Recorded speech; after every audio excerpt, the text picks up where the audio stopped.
शेंगदाण्याची चटणी अनेकदा बनवली असेल, पण आज थोडीशी वेगळ्या पद्धतीने. कधी काय होतं, घरामध्ये भाजी नसते किंवा भाजी काय करायची हा मोठा प्रश्न असतो.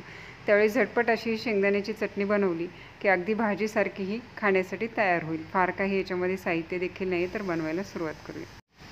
साहित्य देखील आपलं नेहमीचंच आहे. शेंगदाणे, लसूण, लाल किंवा हिरवी मिरची जी अवेलेबल असेल ती वापरू शकता आणि थोडासा कढीपत्ता टाकलेला आहे, चव छान येते. तर सगळ्यात आधी कढईमध्ये इथे अर्धा चमचा तेल गरम केलेलं आहे. त्याच्यामध्ये शेंगदाणे सगळ्यात आधी भाजून घ्यायचे आहेत. फार देखील भाजायचे नाही, हलकसे 1 ते 1.5 मिनिट लो फ्लेमवर हे गरम करून घ्यायचे आहेत. जास्त भाजले गेले तर नंतर खाताना थोडासा कडवटपणा जाणू शकतो. आता लगेचच याच्यामध्ये लसूण, हिरवी मिरची, कढीपत्ता आणि थोडंसं जिरं देखील टाकलेलं आहे, चव छान येते. हिरव्या मिरच्या ज्या आहेत ना किंवा लाल ज्या वापराल त्या तोडून टाकायच्या आहेत, नाही तर बऱ्याचदा काय होतं, अख्ख्या जर टाकल्या तर परतल्या गेल्याच्या नंतर त्या फुटून अंगावर उडण्याची शक्यता असते. त्याच्यामुळे शक्यतो तोडून टाका. मिक्स करून घ्या. 1 ते 2 मिनिट असं हे परतून घेतलेलं आहे आणि शेंगदाणे असे परतून झाल्याच्या नंतर गॅस बंद केलेला आहे आणि मग सगळ्यात शेवटी याच्यामध्ये कोथिंबीर टाकलेली आहे. कोथिंबीरीला फार वेळ लागत नाही, त्यामुळे सगळ्यात शेवटी टाकलेली आहे. कोथिंबीर अवेलेबल असेल, घरामध्ये असेल तर टाकू शकता, नाही टाकले तरी चालेल.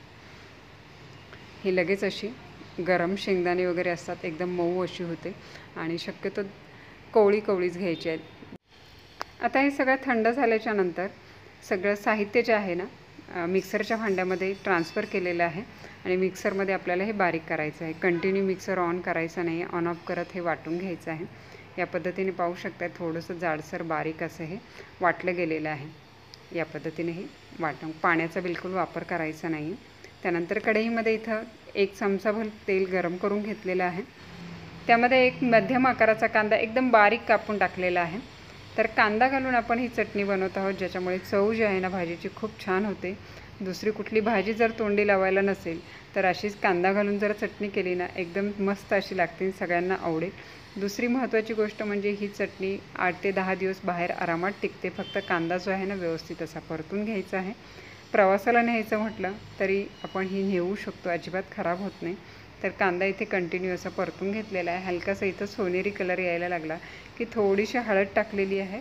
1 छोटा चमचा काश्मीरी मिरची पावडर टाकलेली आहे आणि कलर जो आहे ना खूप छान येतो आणि ही चवीला कमी तिखट आहे. तिखटाचं प्रमाण जे आहे ना आपल्या आवडीप्रमाणे कमी जास्त तुम्ही करू शकता. इथे मीठ देखील टाकून घेतलेलं आहे, म्हणजे सगळीकडे व्यवस्थित असं हे लागलं जाईल. आता हे कंटिन्यू सगळं असं व्यवस्थित मिक्स करू शकता. इथे लाल तिखटाऐवजी तुम्ही कांदा लसूण मसाला जरी वापरला ना तरी चव छान येते. फक्त मिरच्यांचं प्रमाण जे आहे ना ते कमी जास्त घ्यायचं आहे. आपल्याला तिखट किती हवं आहे त्यानुसार प्रमाण ठेवायचं आहे. आता इथं थोडंसं तेल जे आहे ना हे परतताना मी थोडंसं 1 चमचा अधून टाकलेलं आहे. थोडंसं तेल जास्त टाकून परतलं म्हणजे चटणी चांगली अशी टिकते. त्यानंतर वाटून घेतलेली ही चटणी आपल्याला याच्यामध्ये ॲड करायची आहे. सगळं असं हे मिक्स करून घ्यायचं आहे. गॅस लो फ्लेमवरच ठेवायचं आहे, म्हणजे सगळे कांदा, मीठ, मिरची जे आहे ना व्यवस्थित सगळीकडे लागलं जातं. आता इथे पाहू शकता एक सुटसुटीतपणा आहे. कुठेही याच्यामध्ये पाण्याचा तर बिलकुल वापर केलेला नाही आहे आणि दुसरी गोष्ट म्हणजे इथे सुटसुटीतपणा येतपर्यंत आपल्याला हे सगळं परतून घ्यायचं आहे. त्याच्यामुळे कंटिन्यू मिक्स करत राहायचं आहे. साधारणतः 5 मिनिट मी असे हे परतून घेतलेलं आहे आणि एकदम छान अशी सुटसुटीत थोडासा कांद्याचा ओलसरपणा असलेली ही चटणी तयार झालेली आहे. तर अशी बनवून ठेवली, कधी भाजीला काही नसेल किंवा घाईच्या वेळी काहीतरी बनवायचं असेल तर हे एक मस्त ऑप्शन आहे. कांदा घालून बनवलेली ही चटणी चवीला खूपच छान लागते. टिफिनवर देखील आपण नेऊ शकतो, प्रवासात नेऊ शकतो. पूर्ण थंड झाल्याच्या नंतरच एखाद्या स्टीलच्या डब्यात किंवा काचेच्या बरणीमध्ये भरून ठेवायचे आहे.